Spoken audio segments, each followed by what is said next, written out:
All right, everyone. Merhabat, salamat. My name is Samhar. If you are an Eritrean in the diaspora, if you are a member of the second generation, that means a child of immigrants, or you came at a young age, I want to hear from you because I have a special announcement just for you. So if you go to our website, there's a special link made just for you so we can stay in touch because I don't want you to miss what I have to share. It is thediasporaacademy.com/EDIS.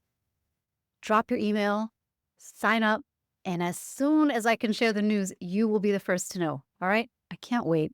And I really am just so excited. So I love you all of my people, but this one's really special for the sons and daughters that have been raised abroad, the ones that are hyphenated, the ones that are Eritrean at heart, Eritrean through and through, but also a part of the diaspora. So I'm here for you. I can't wait. See you soon.